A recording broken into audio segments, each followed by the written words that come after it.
are you?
Hello.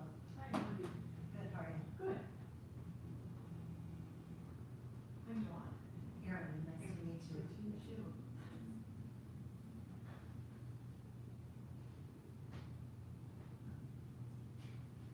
This is my first time on a Monday. Oh. When I come up on Wednesday. Okay. It's really nice to learn.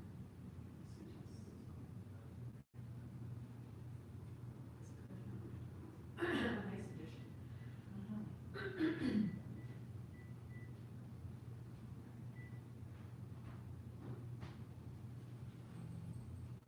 I don't know if I said thank you. You did. You're welcome. Some time process. Is that anything for my phone to use for recording?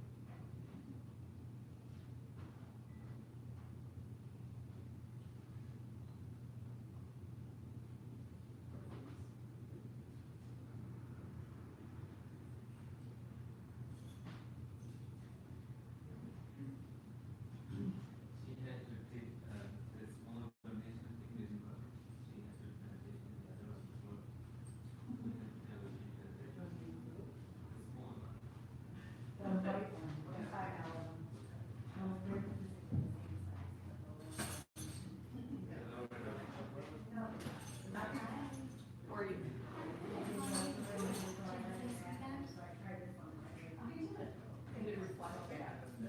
That's quick, aren't they? Yeah. I'm Dawn. Oh, no, it's amazing. I said. Introduced my spine, and I was like, this big old chair. People are always like, Cool.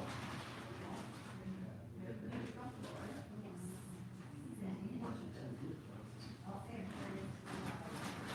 Well,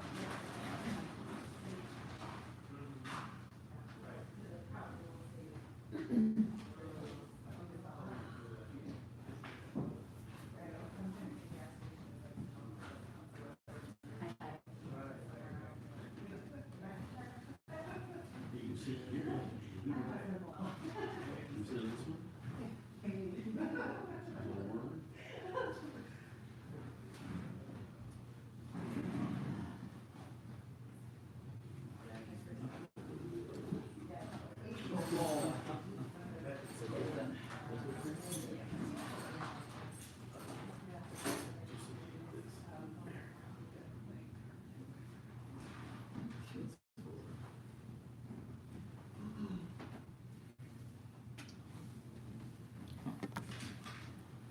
Here. Yeah, that happens. That was, yeah, exactly.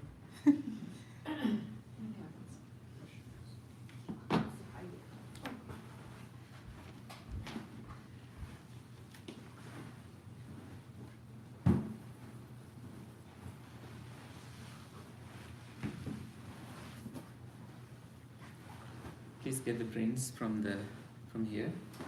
I'm in the bowl. Yes. I didn't know which seats you would prefer, so I decided to put them in one place. Oh, thank you. Oh, thank you. And the booklet helps you with 5 precepts as we start. That's this. And you will be monitoring the live streaming. So, does it work? Yes, so Great. far good. Yeah. Okay. We don't need this one, the plastic one?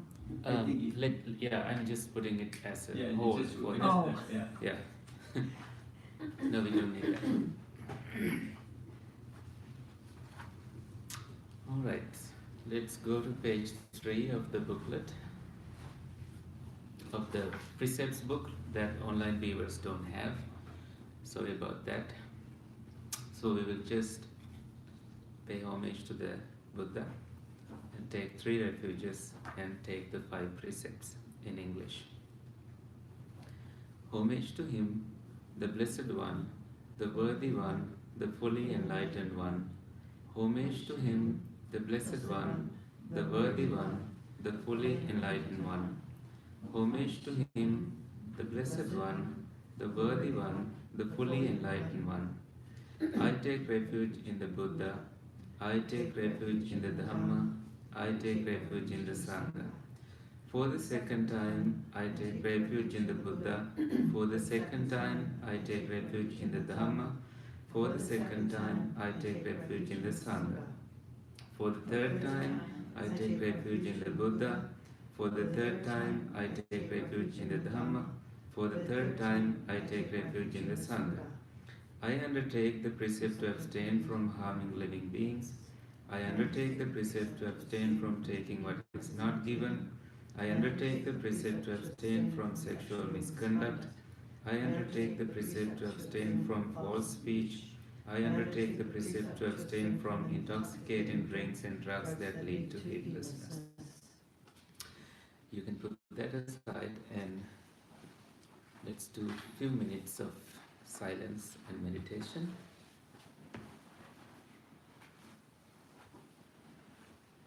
Sitting in a comfortable posture, closing your eyes, keeping a gentle smile on your lips, and taking a deep breath and releasing. Watching life, you are at your own places.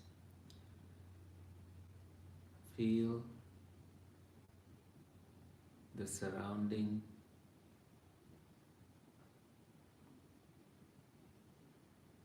the blessings of the opportunity to listen to the teachings of the Buddha.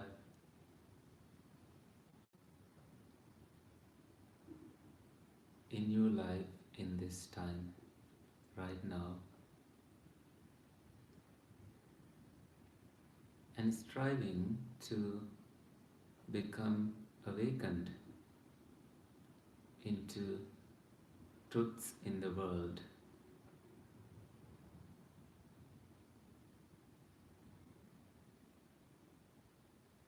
Continue breathing in, breathing out mindfully and fully aware of what is happening. Coming to know the feelings of in-breath and out-breath. Inhaling and exhaling, being aware of the feelings.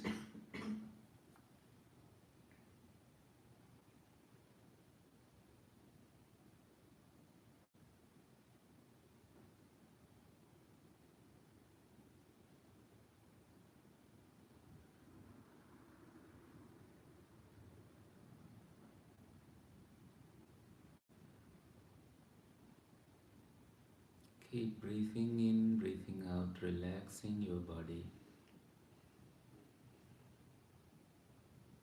Effortlessly and allowing natural breath.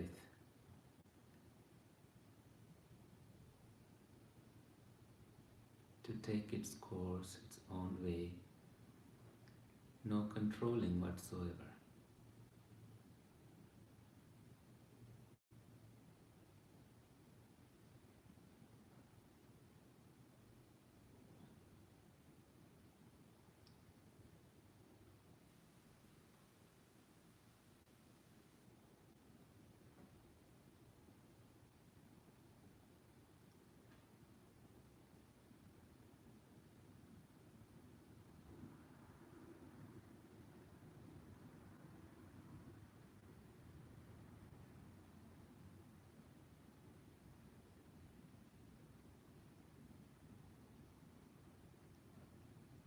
Feel your heart. Is it relaxed? Or are you tensed?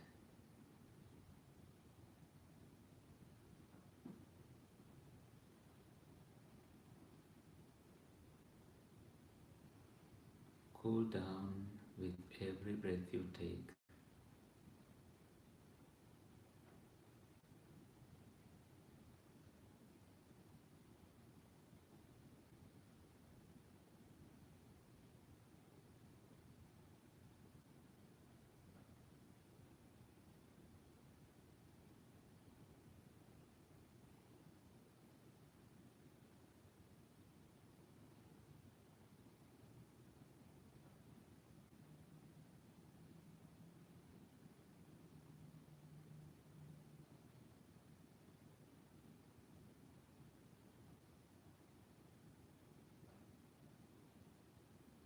Invite your mind, the body, and the thought process to join this discussion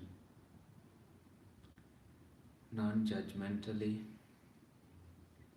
embracing the love and compassion in the space, welcoming every opportunity to ask questions and help others in their understanding of the teachings.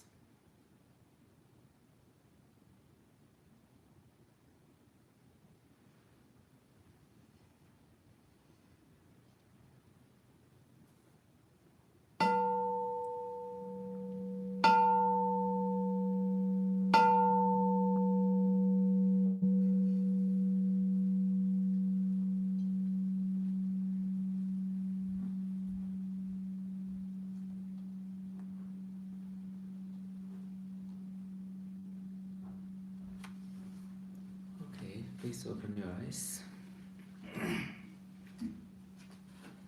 So each of you may have received this copy by now. If you are here and watching online, you have this in your email. The version with the Pali and English underneath, from the Great Book of Protection, because this sutra, this teaching, this discourse is found in the Great Book of Protection. One of those, all those books are books of protection printed in different versions, and this landed in there as a sutra that is chanted by monks for protection and for awakening people into the teachings of the Buddha. So this is there in that book and in other versions of the canon. And we will think about, during the discussion, we will think about why this landed in the Book of Protection, which is the Paritta book, Pirit book in Sinhalese, and what other ways does it serve? Not just like a protection, but in which ways does it protect us? Do you get my question? If it is a discourse on protection, which ways can it protect us? So that is a question to ponder upon and kind of ask yourself whether you are finding an answer to that question in the discussion. Okay? And let's try to read the name. How do you see it?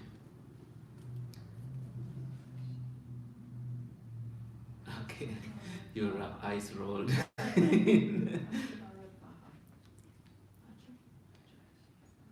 So Kasībhāradvāja Sutta. Kasībhāradvāja Sutta. Good try.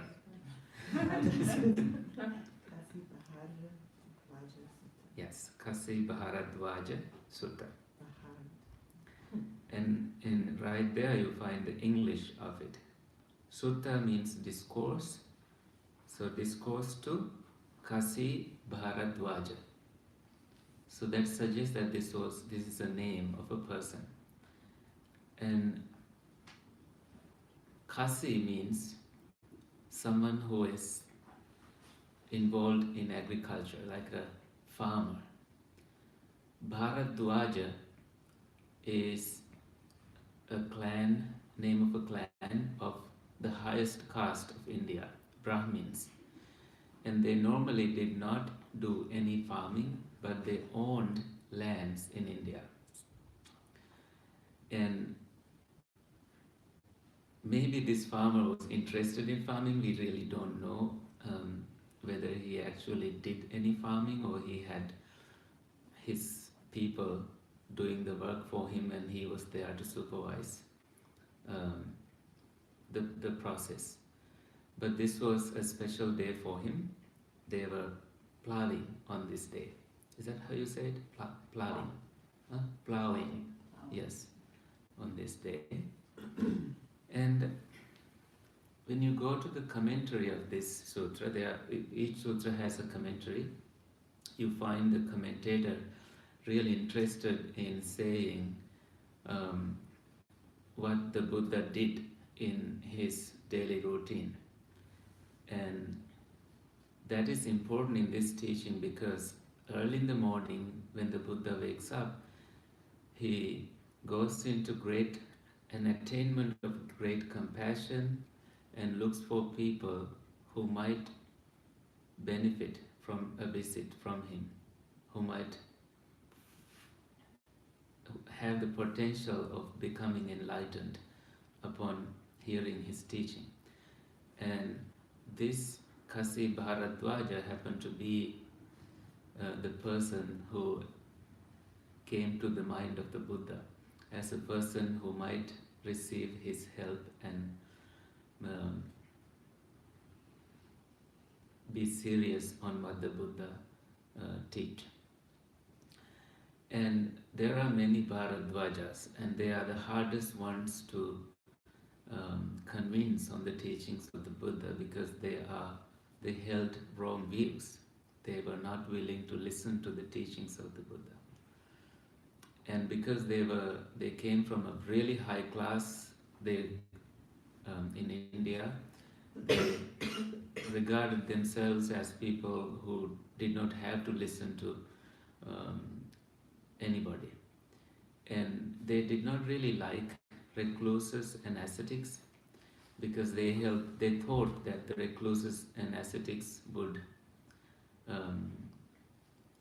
take money or would go for they would come for food, and they will have to visit them regularly, and all kinds of reasons like we discussed in the Singala Sutra the other day.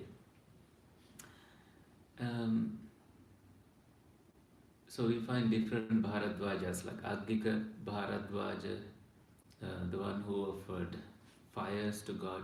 So these people were like advisors to king. Therefore they received huge lands from the king as favors, and they did agricultural farming in those lands. See if anything I should tell you before we get into the originals. So this is found in the Sutra Nipata. In Pali it's called the Sutta Nipata, one of the 15 books in the kindred sayings, Khuddaka Nikaya. And Sutta Nipata means a collection of suttas.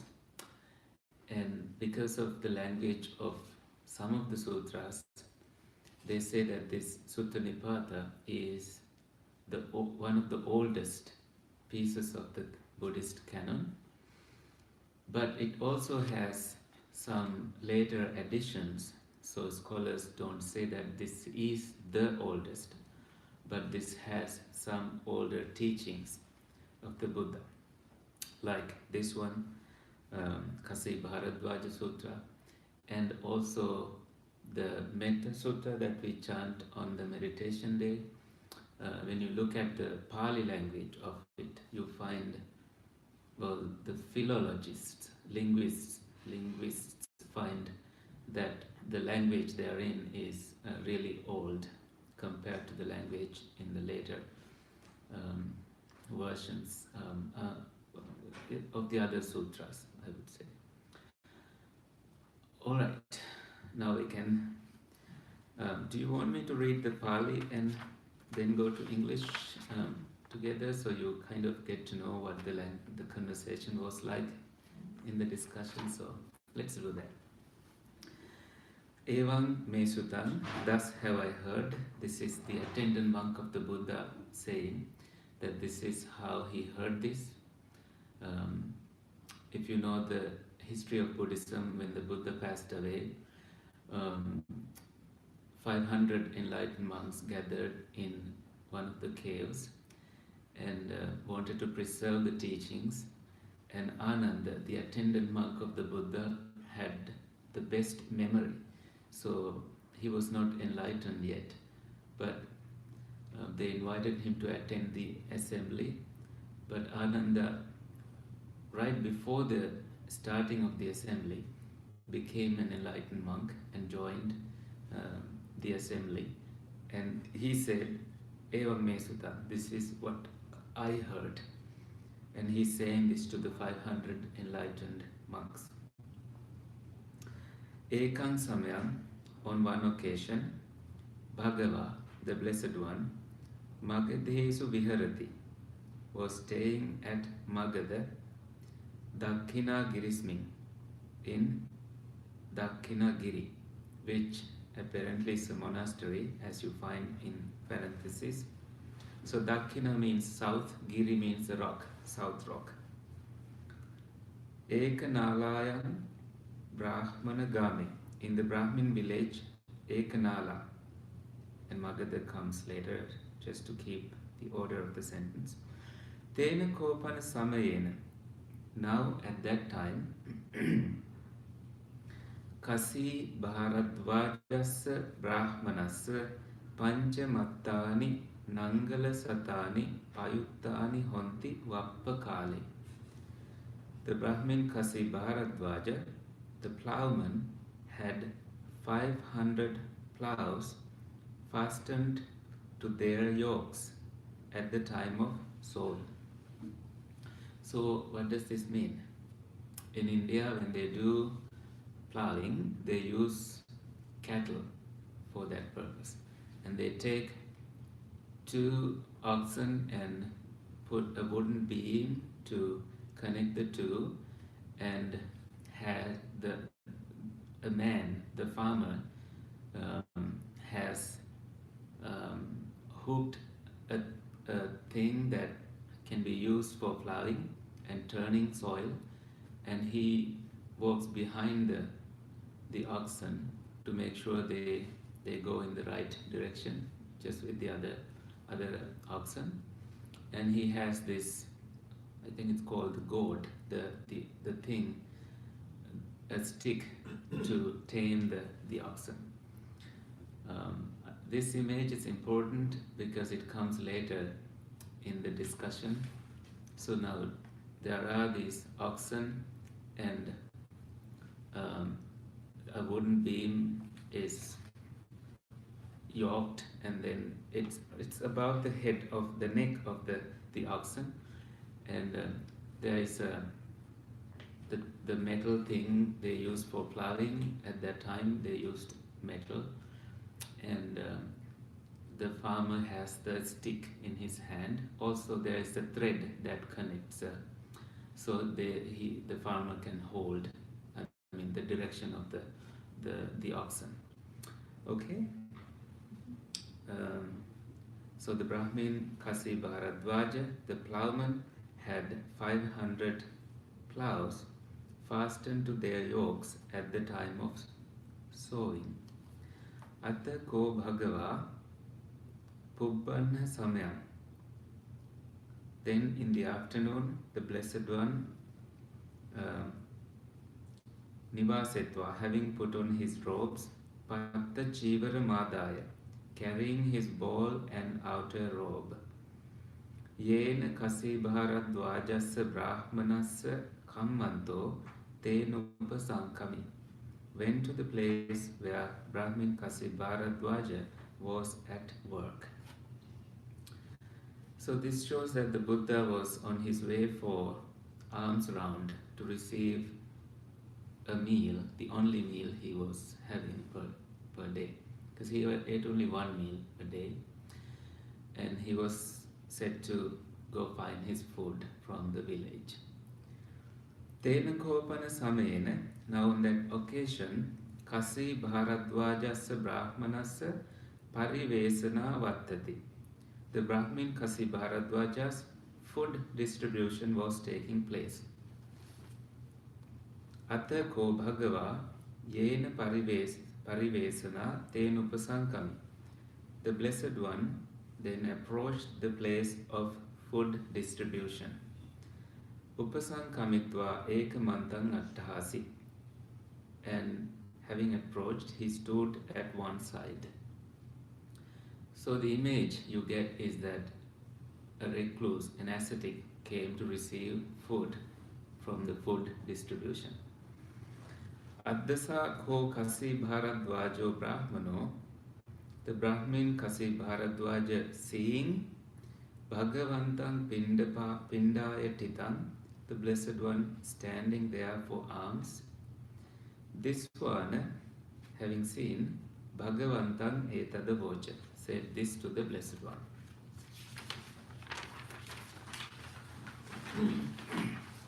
Aham ko samana kasamicha vapamicha. So samana is how he addressed the Buddha, recluse or the ascetic. I plough and sow. The farmer saying, I plough and sow. Do you have it? Kasitvacha vapitvacha bhunjami. And when I have ploughed and sown, I eat. Tvampi samana kasasucha vapasucha. Kasitvacha vapitvacha bhunjasuti. You too, ascetic, or to plough and sow. And then when you have ploughed and sown, you shall eat. This is like saying, you are a lazy man. You should work hard and earn and learn to survive.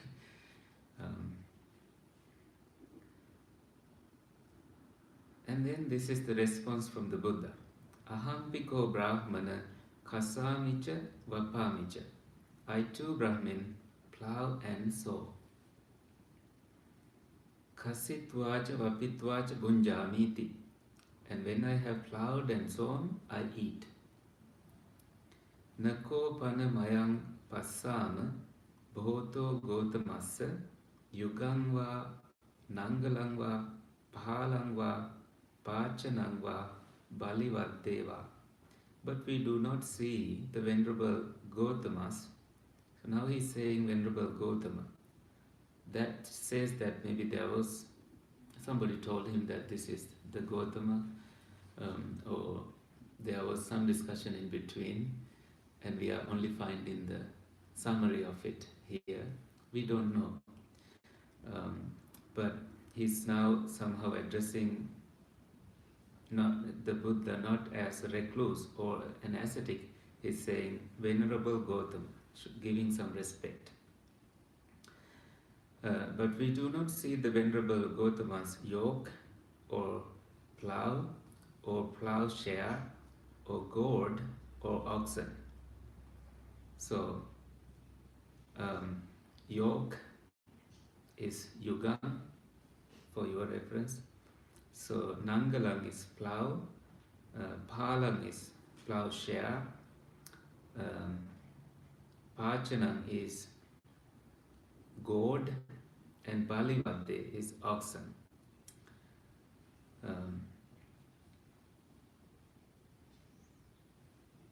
So yugam here again means a wooden beam between oxen. So this farmer is saying, I don't see any of that with you. Of course, the Buddha is not a farmer for real. He's not doing any of that kind. So let's see his answer.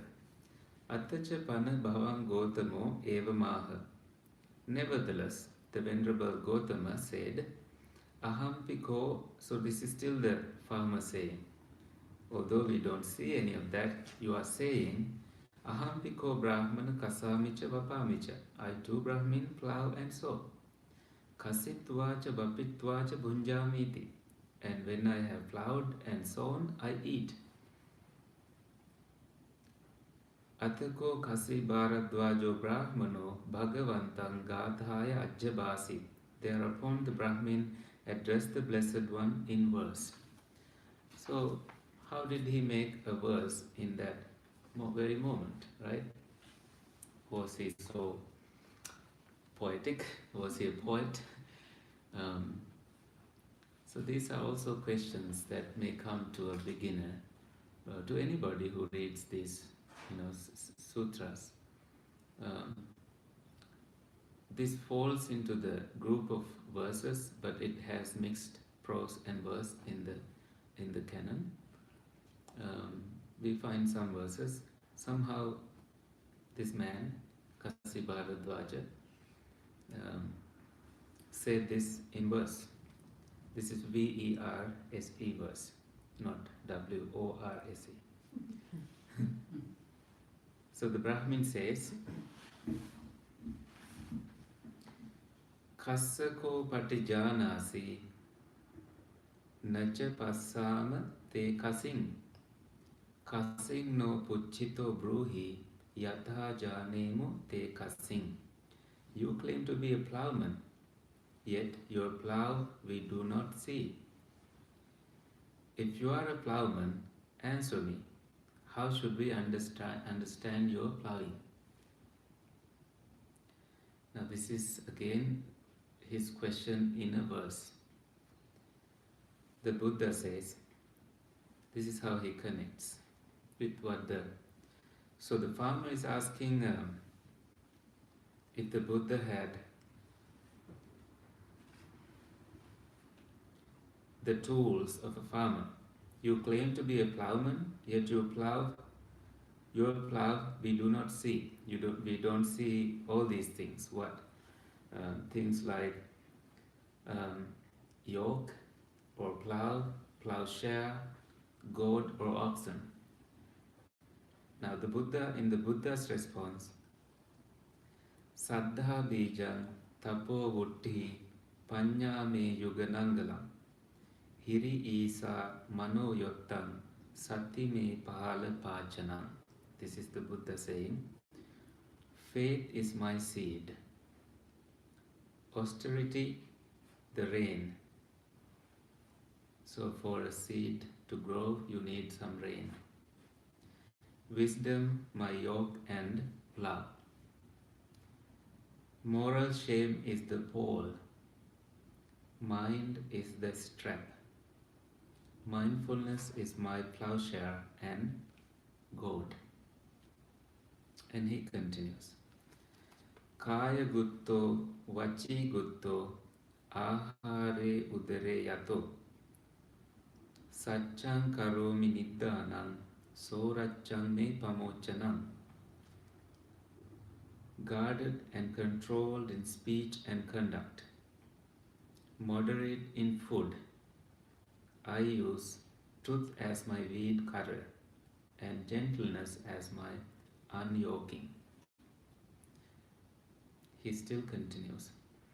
Viryam me doraiham yoga kema dhivasanam gacchati anivattantam yatta gantva nasochati. Effort and energy is my resolution, carrying me to Nibbana's security, and on it goes without stopping, to where, having gone, one is not sorrowful. So let's go back to it after this part. Eva mesa kasi kattaha sa hoti amataphala etang kasin kasitvana sabba dukkha pamuchyatiti. In such a way, this plowing is done which bears the deathlessness as its fruit. Having finished this work of plowing, one is released from all suffering. So now you must be curious what happened next. But I think it's important to stop here and understand why the Buddha said something like this to the farmer. So, if you didn't have any faith,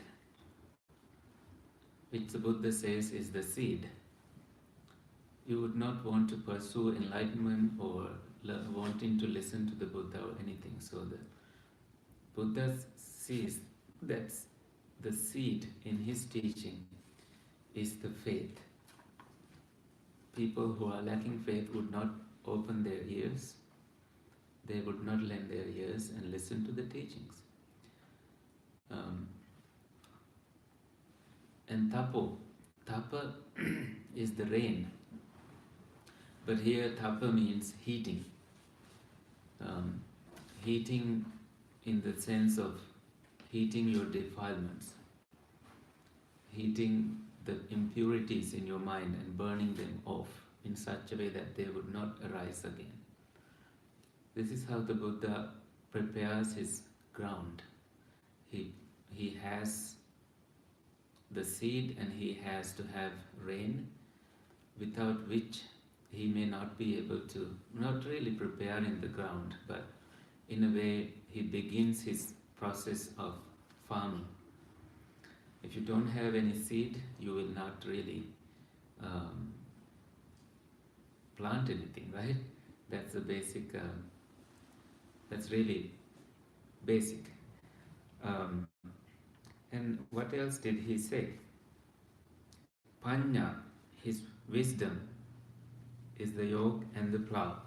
So wisdom wisdom is like a light. When there is light, you see what is in the darkness. It reveals what is hidden, what is covered. If you go to a dark room, you need a flashlight to see what is in there. So your wisdom, which comes from your own cultivation of the mind and wise practice and being gentle in your speech, gentle in your thoughts, and really wanting to be a wise person, a person who has wisdom, that comes from your own practice and meditation. So the Buddha is somehow making a connection now with some tools the farmer mentioned. The farmer did not mention about seeds and rain, but the Buddha somehow brings that up. This is my seeds, this is my rain is this, and my wisdom is this. My yoke and the plough are these. And moral shame is the pole.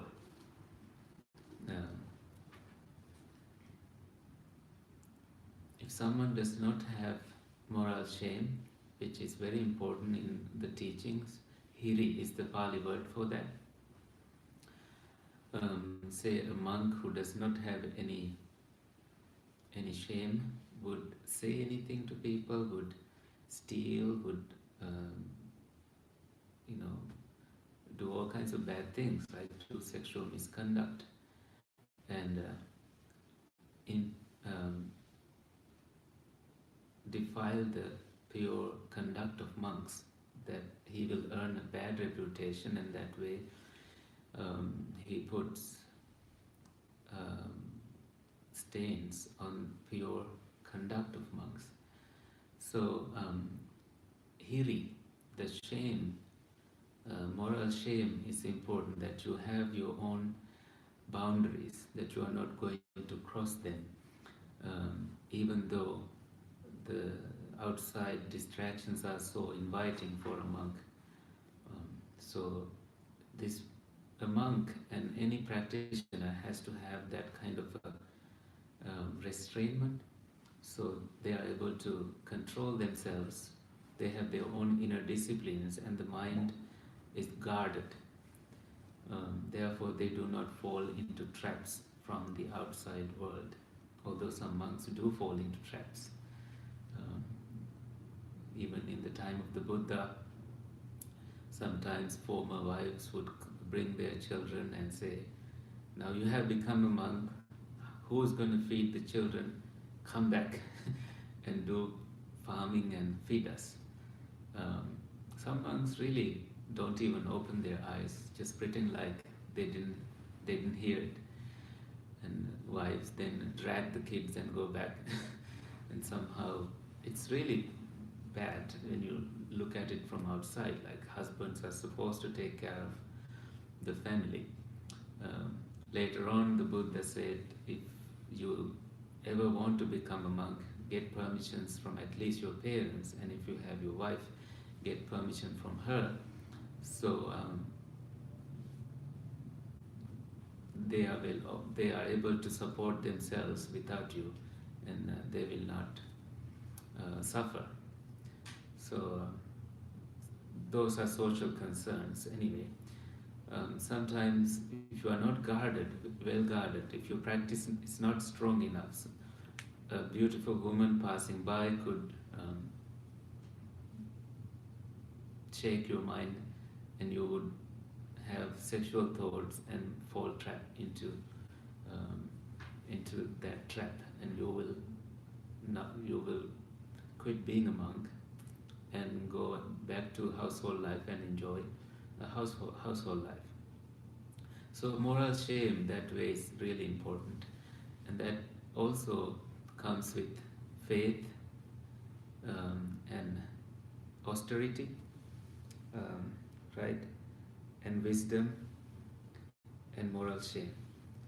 And the mindfulness, sati me phalapachana. Mano yotta, mind is the strap. So the rope, the strap is the mind. Sati, mindfulness is my plowshare.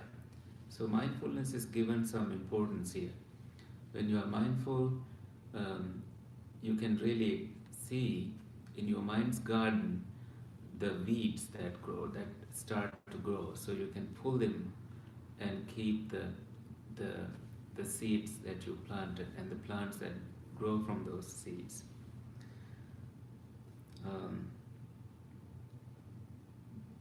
Phalapachanam. Sati, mindfulness is my plowshare, and Pachana is the goad, the stick that controls the animals. So mindfulness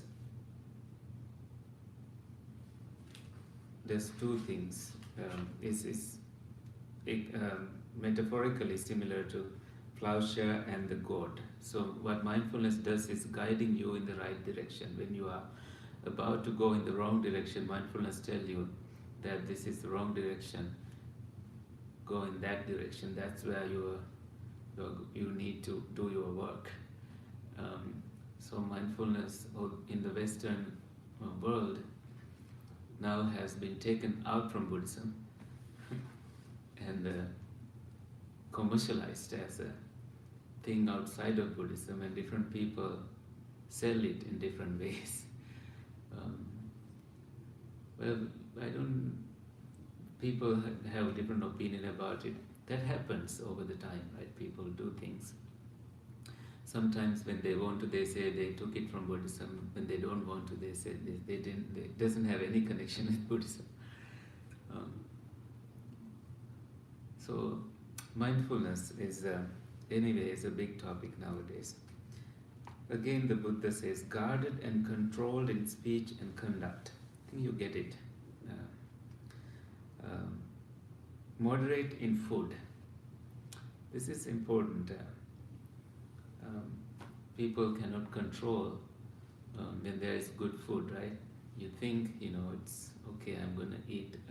You eat so much, and at that time you say to yourself, when I see the same food tomorrow or later, I will not eat that much. But you see the same food and you are again, what's the word?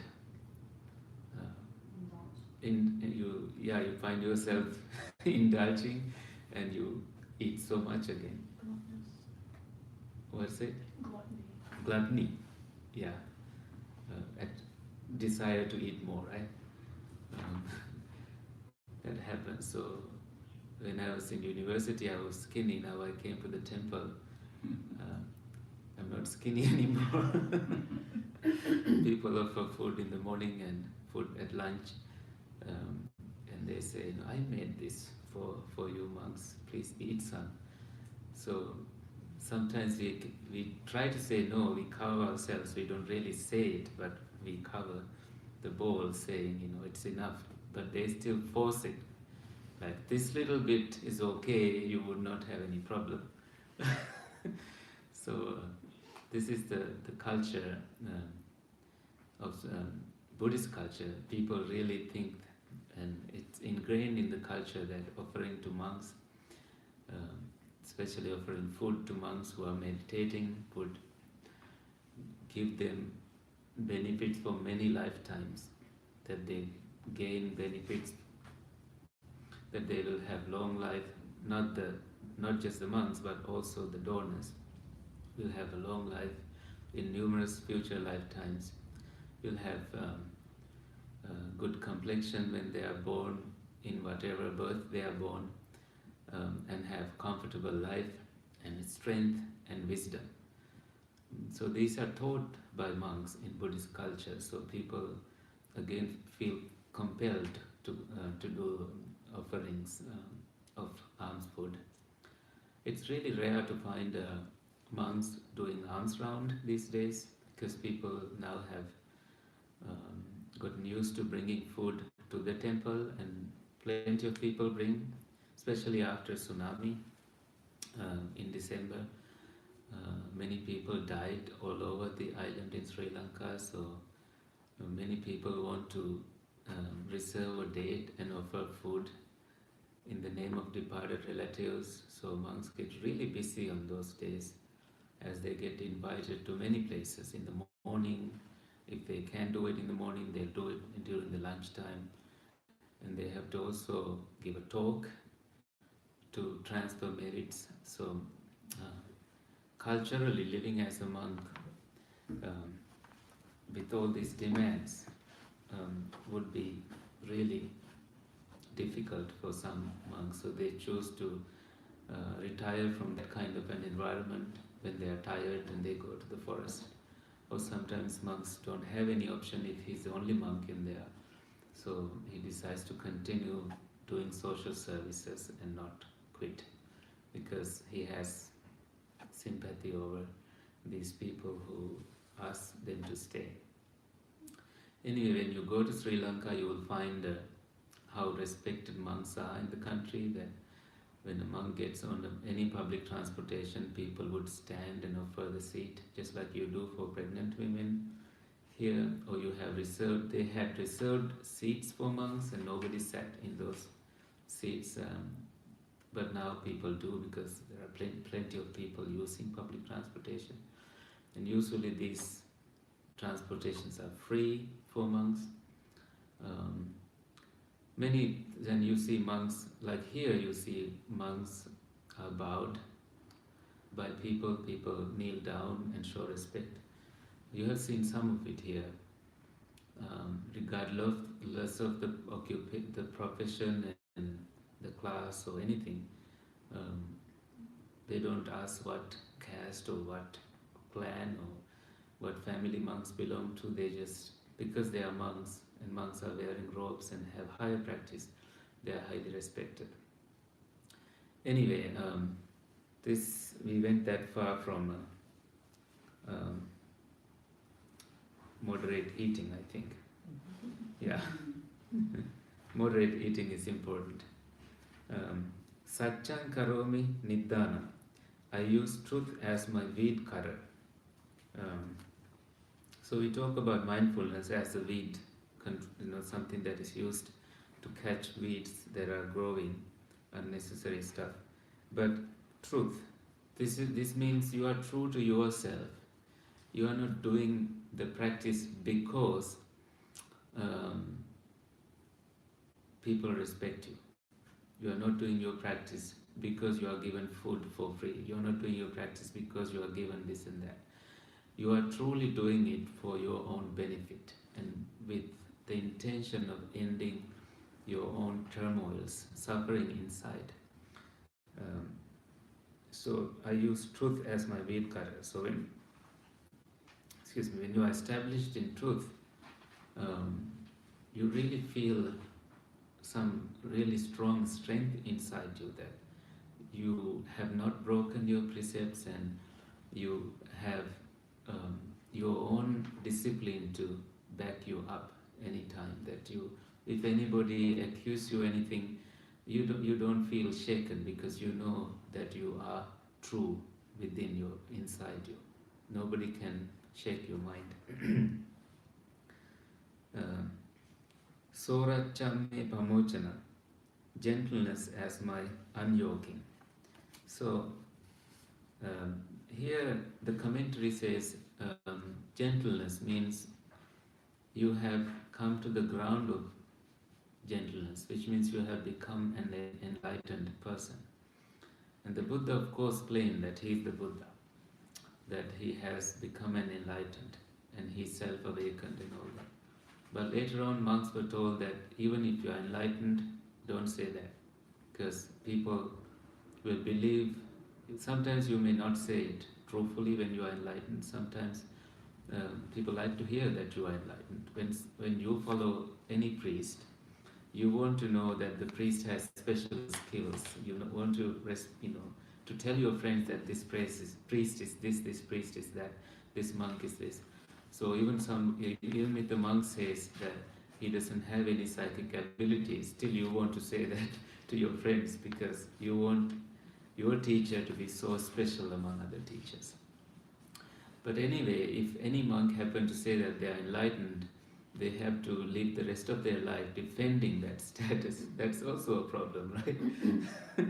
So the Buddha says, it's best you don't say it.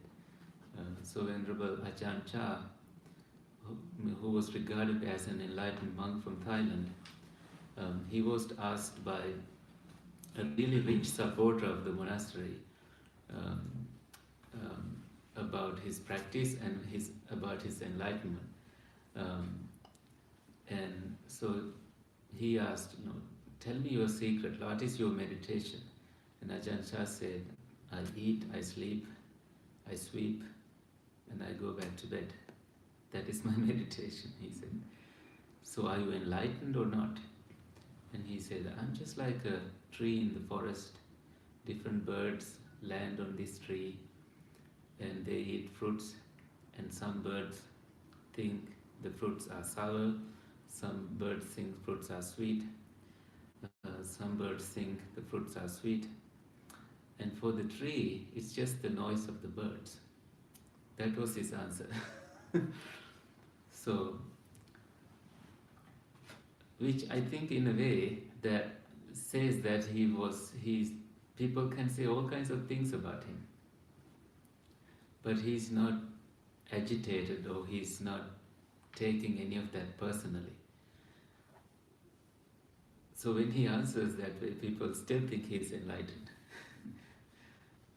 He's really well respected monk still in the world for his simple teachings and enlightening way of guiding his students, which inspired teachers like Ajahn Braham, Ajahn Sumedho, Ajahn Amaro. Sumedho came here, I think, once.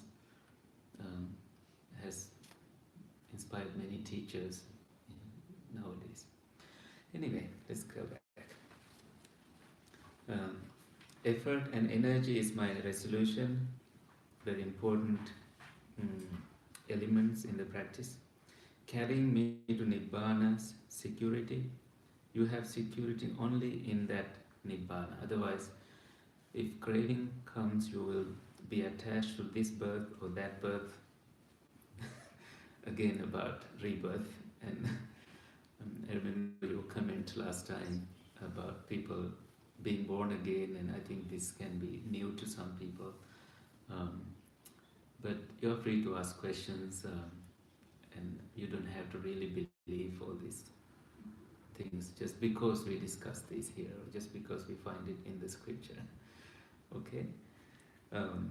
Gacchati anivattantam, and on it goes without stopping.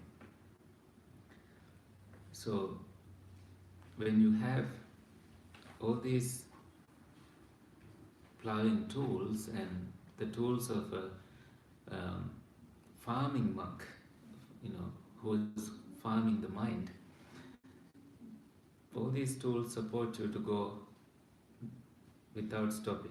You don't stop because you're well guarded. To where, having gone, one is not sorrowful. You will never regret that you have even let go of worrying about anything or being happy about anything. All these are just two ends that you see that takes place in the mind when mind is open to any of these praise or blame or anything that comes to the mind. Clear? Okay. In such a way, this ploughing is done with which bears the deathlessness as its fruit. A farmer does any farming and he has to finally have some results, a crop. So in the Buddha's way of farming, you reach to deathlessness, to immortality in a way. This is, I think, slightly different from immortality. Immortal means someone who never dies, right? But this is not about immortality. This is about never being born or never dying because of that. Because you are not desiring any birth after. Having finished this work of loving, one is released from all suffering, which again is the result of this practice. Now let's go to the remaining parts. Atako Kasībhāradvājo Brahmano, then Brahmin Kasībhāradvāja, Mahatiya Kansapatiya Payasam, filling a golden bowl with milk rice. Bhikkhu Bodhi translates this as a copper bowl. Somehow he had a bowl. Vaddhetva, having filled, Bhagavato Upanamesi, offered it to the Blessed One, saying, Bhunjatu Bhavang Gotamo Payasam, may the Venerable Gotama eat this milk rice. Kassako Bhavang Gotamo, Yanghi Bhavang Gotamo, Amata Phalang Kasing Kasatiti. You are indeed a ploughman. A ploughman indeed is Venerable Gotama, who ploughs for the fruit of deathlessness. So the farmer seems to be convinced. But see what the Buddha says. What I receive by reciting verses, O Brahmin, I do not eat. He refused the food. Gatha Vigitam me abhojaneyam. This Brahmin is not the principle of those who practice right livelihood. Sampassam Brahmana nesam dhammo. The Buddhas do not accept what is received by reciting verses. Gatha Vigitam panudanti Buddha. This Brahmin is the conduct of the Buddhas as long as Dhamma reigns. Dhamme sati Brahmana vuttiresa. As long as the Dhamma lasts, Buddhas would not do it. So Buddhas, the word in plural suggests that there have been other Buddhas in the past and not even them ate when people were pleased for for verses that he uttered. They would still continue on alms food and receive food from elsewhere, or would not eat that day, because the image shows, in a way, imagery that comes to your mind is that he pleased the Brahmin to get some food,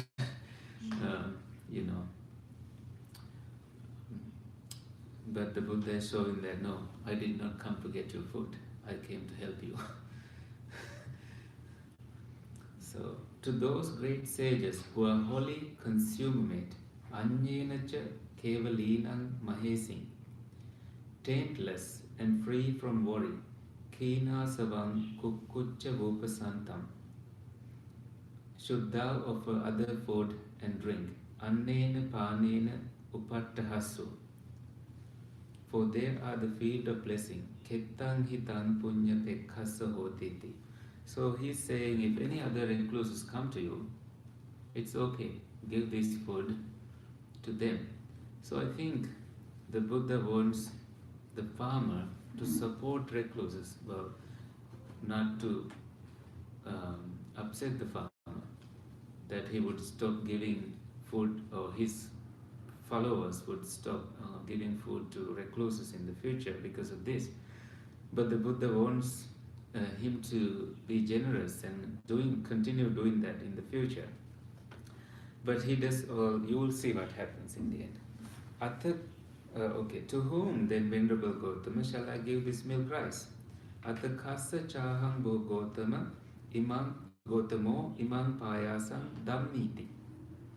And the Buddha says, Brahmin, in the world of devas, which means heavenly beings, maras, evil ones, and brahmas, the higher gods, or in the generation of recluses, brahmanas, devas, and humans. So devas here again repeated for meter. There is no one by whom this milk rice, if eaten, could be wholly digested except by the Buddha, by the Tathagata, or the disciple of a Tathagata. So only, now the Buddha says, only a disciple of like a monk would deserve this food, no one else. Let me read the Pali if you are interested. Atta kassa chaham bhogotamo imang payasam dhammiti nakvaham tang brahmana passami sadevake loke samarake sabrahmake sassamana brahmaniya pajaya sadeva manusaya yassaso payaso bhutto samma parin namang gaccheya anyatra tathagatasava tathagata savakasava. Therefore, Brahmin, either cast this milk rice where there is no grass, or into water where there are no living creatures. The Buddha doesn't want to harm any animals, any insects. Tena hi tvam brahmana tang payasan appahariteva chaddehi appanakeva udake or pilapehi. Thereupon the Brahmin flung that milk rice into water where there were no living creatures, which means there were no, and the milk, no creatures to be seen, but there are living creatures in water. And the milk rice thrown into the water, smoked and steamed, making the noise chit-chitta, chitti-chitta, sizzled and hizzled. Well, it must have been really hot.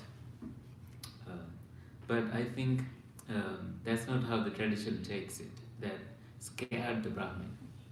This is a thing that should not have happened. That's how it sounds, that the Brahmin got scared seeing that reaction.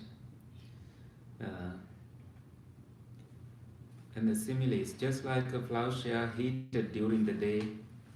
This is the metal thing, it's made of metal. When thrown into water, smokes and steams, making that noise, chit-chitta, chitti-chitta, sizzled and hizzled.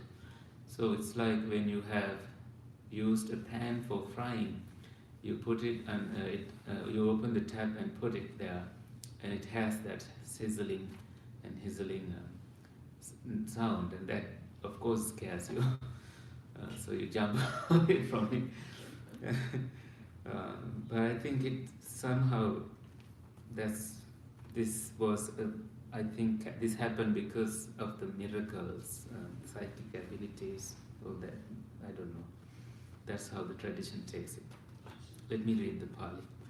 Atako Kasībhāradvājo brahmano tang pāyasam appanake udake opila pesi atako so payaso udake pakhito chichitayati chitichitayati sandhupayati sampadupayati seyathapi nama phalo divasa santatto udake pakhito chichitayati chitichitayati sandhupayati sampadupayati. The sound is the same in the Pali. Of course, the translator didn't have any ways to translate it, except Bhikkhu Bodhi found sizzled and hizzled for the translation.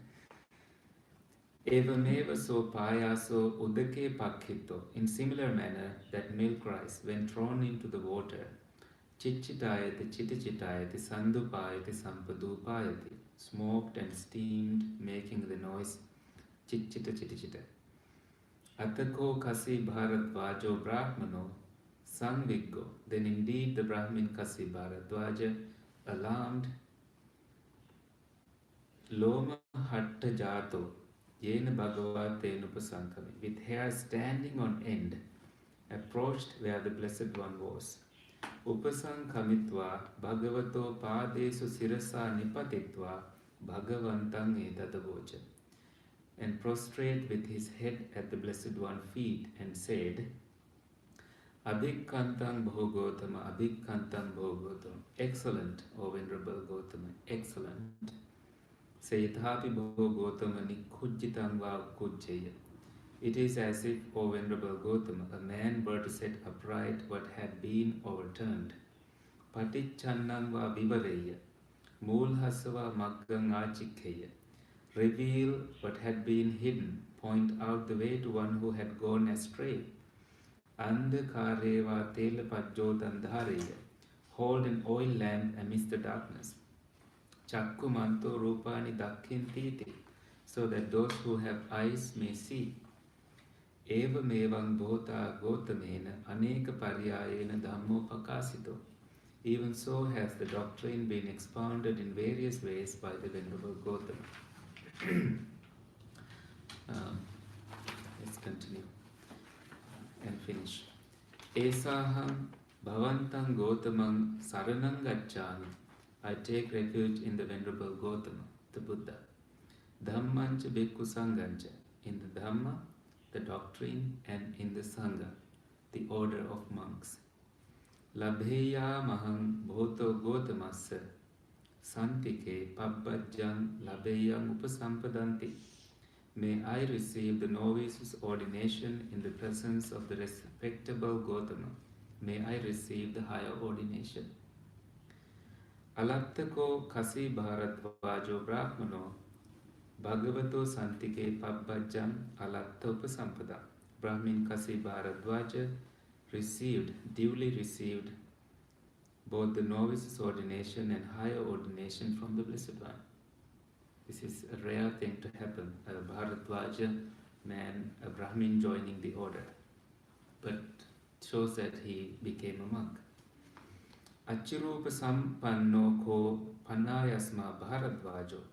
Not long after his higher ordination, the Venerable Kasībhāradvāja, eko vupakatto appamatto Atapi pahitatto viharanto, dwelt alone and aloof, vigilant and ardent, nachira seva yasathaya kulaputta sammadeva. Before long, for the sake of which young men of good family go forth, agarasma anagaryam pabbhajanti, from home to live the homeless life, tadanuttarang brahmacharya pariyosanang ditteva dhamme sayang abhinya satchikatva upasampajya vihasi. Diligent, strenuous, and resolute by his own insight here and now, realized and attained the highest perfection, arahanchi, the end of the noble life.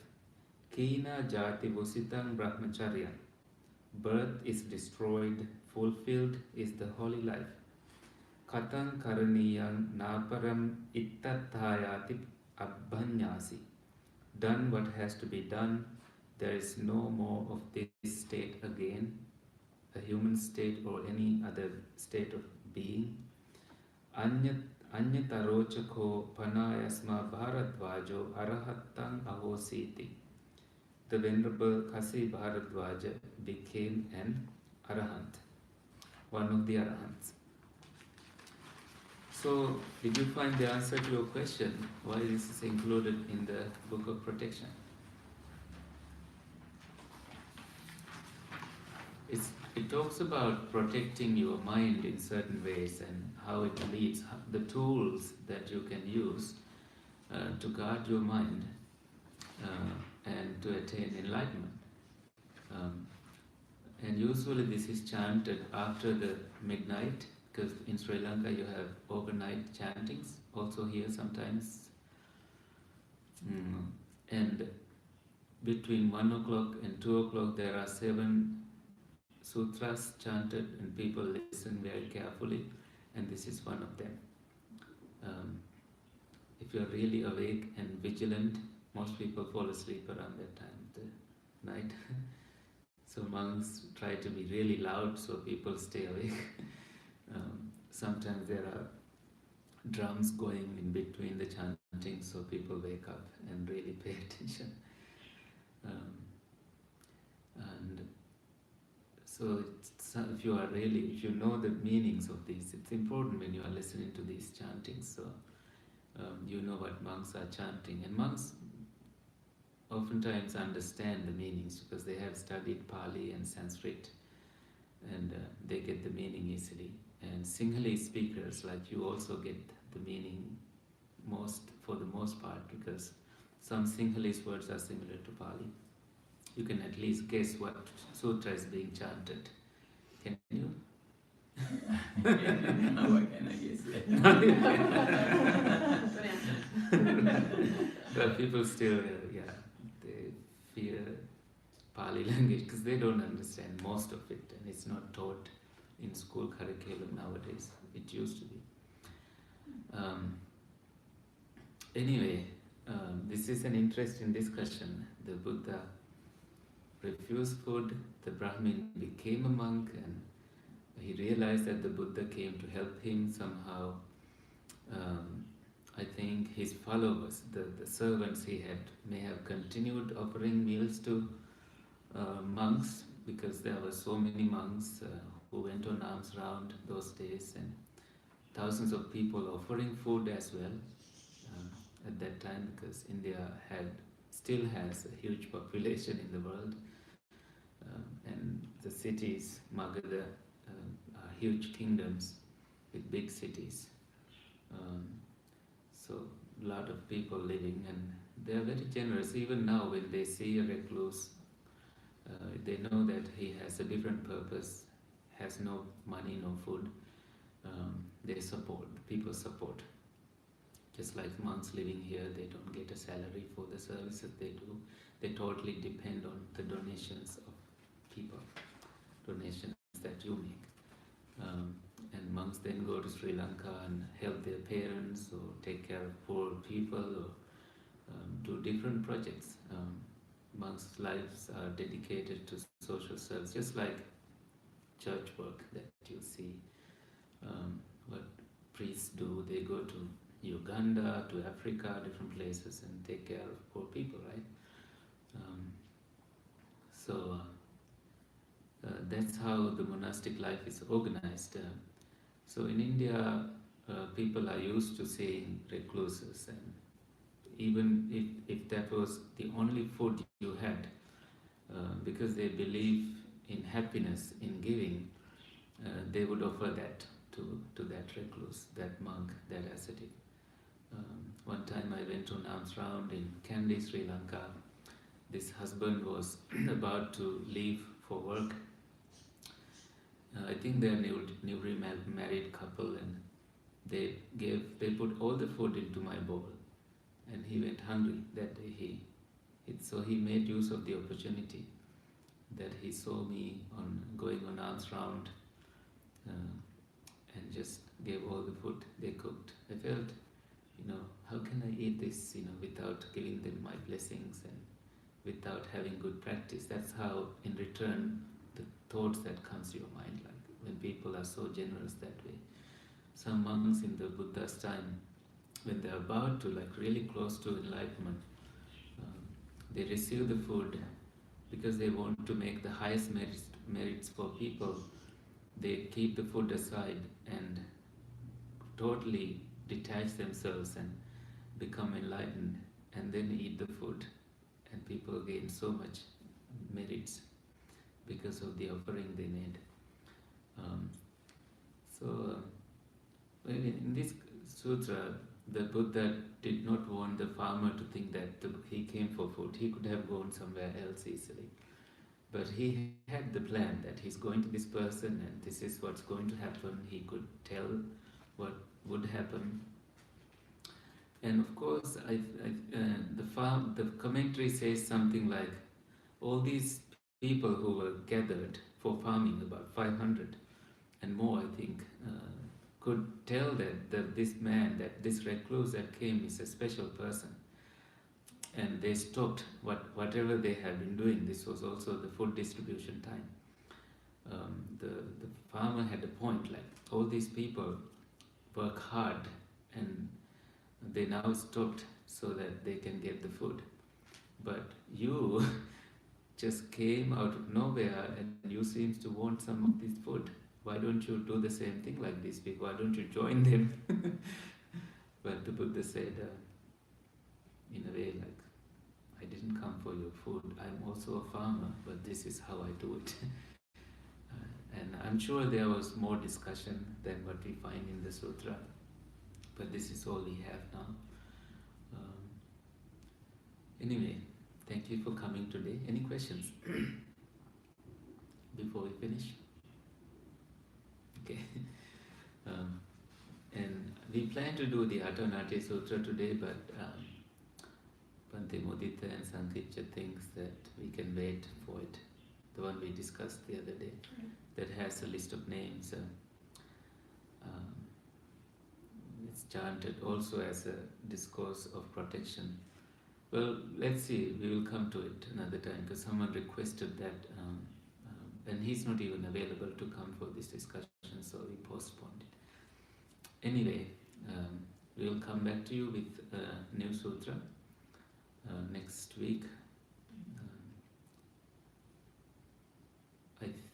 I don't know which sutra we will discuss. If you have any suggestions, please send it our way.